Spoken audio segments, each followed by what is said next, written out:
Greetings, Raider Nation. This week we're taking on the University of Arkansas Razorbacks.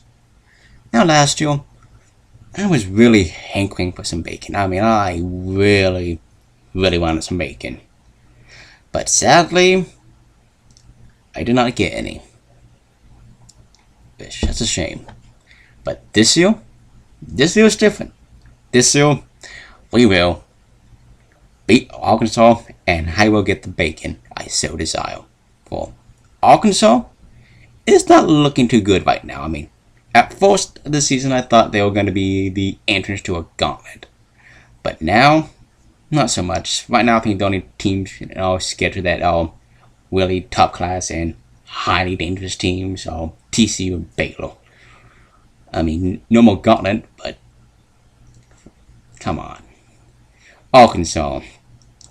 How do you lose to Toledo? How do you score only 12 points against Toledo? You had over 500 yards, they had over 300, and you still lost.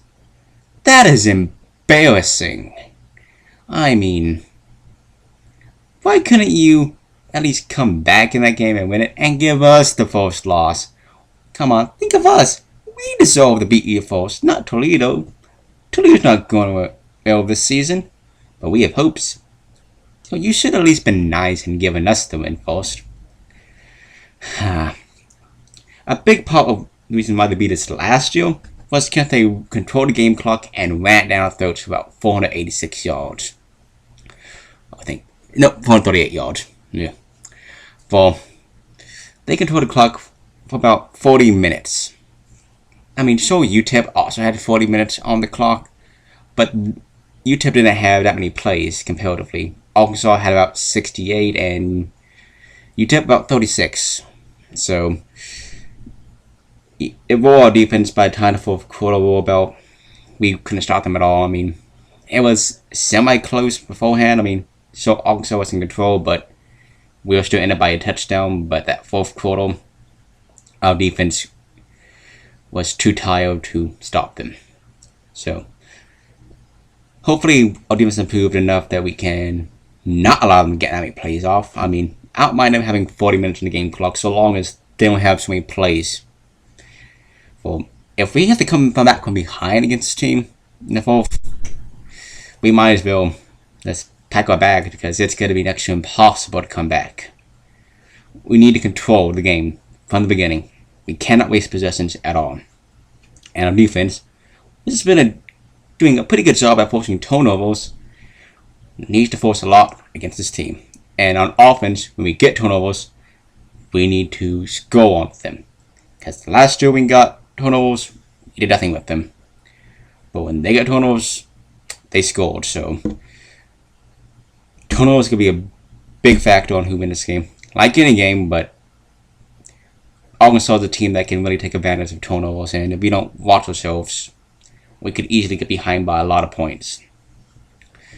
But lucky for us, and sadly for them, one of the major backs from last season, Jonathan Williams, is out this season.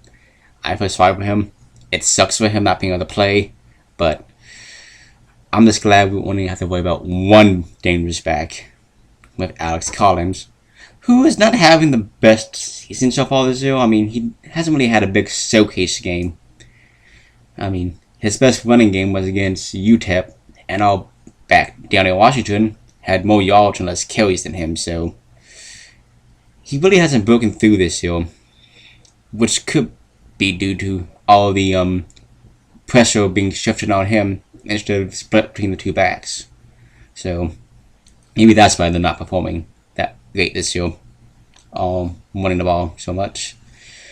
But if we can contain Alex Collins and force them to use their quarterback Brandon Allen, we will win this game pretty easily because Brandon Allen is not a good quarterback. He has very little to no killer instinct. Sure, they have some pretty good receivers with Keenan Hatcher and what's his other one? Hunter Henry. But he cannot be relied upon to win the game. I didn't see the Toledo Arkansas game in full. That's all watching my game.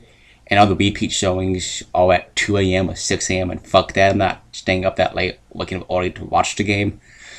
But I did see that final drive, and he did not look good. I mean, he was missing receivers.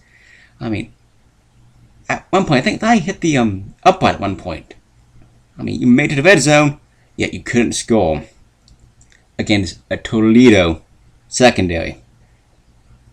I mean, of all team secondary you expect you can score upon, Toledo's is kind of up there.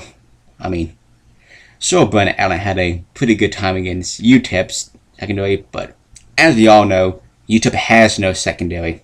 It has more holes in it than Swiss cheese. So any quarterback can look good against that secondary. So hopefully we can force them through the ball and get the ball off the ground, which will be a benefit for defense. For I'm sure we can force Brandon Allen to throw some bad throws and really just get momentum on our side in this game. But you really can't talk about Arkansas and not talk about their O-line, which is, of course, like last year, one of the biggest O-lines in the country. These guys are massive, they're huge, they're gonna make holes. I expect them to make holes. But just because they're a horse does not mean that they can get a lot of yards. So they can break through the line, but that doesn't mean they can get a whole lot of yards, maybe 3 or 4. I mean, Toledo showed that just because you're a big O-line does not mean you have to get a whole lot of yards rushing. But still, that O-line is probably the only thing about that Arkansas offense that I'm truly scared about right at the moment. For if we can handle them, really handle them, it's gonna be a field day for us. Now, another thing I'd like to talk about that's not really too important, but it's their penalties. I mean, so they have the same amount of flags as us practically. We have 14, they have 15. But when it came to penalty yardage, they have more than us with 153 versus all 100 something. It's in the low hundreds, I don't remember. So odds are they'll come in this game being quite aggressive, and that's probably going to work to our advantage. For when you come in aggressive with chip on your shoulder, wanting to prove that you are still a good team, that you are still competitive. As I believe Arkansas fans still believe they have a shot at winning the SEC West. So they're going to come back in this game trying to prove that. And as such, I expect them to make a lot of sloppy penalties.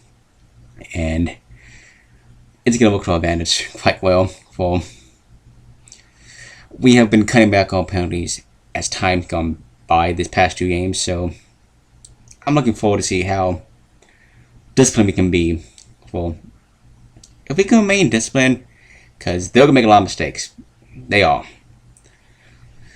It's, again, I'm repeating myself because it's true. It's gonna be effective for us to win this game. Now, the Arkansas defense, the defense for them is really good at blocking the run, as shown by their previous games. I mean, they held Aaron Jones to under 100 yards rushing throughout the entire game, while we didn't get that in half. So running the ball against this defense is not going to be effective. It's going to be a challenge. So I see us more throwing the ball against their secondary, which looks to be quite spotty. I want to say it's bad, but it's spotty. It's not the greatest secondary in the world, but it's still better than any secondary we've played so far this year. So long as we keep the ball safe and don't turn it over, that's good. And hopefully we can win the tournament battle, because if we don't, it's going to be a long day. Now, what's my final score for this game? Well, I do see this being a high-scoring game. I don't see this being a defensive game. I don't see this being low-scoring. But I do see us winning this game pretty handily. That's why I think the final score for this game is going to be Texas Tech 49 and the Arkansas Razorbacks 35. Until after the game, Raider Nation, guns up, Raider Powell, and Beckham Tech.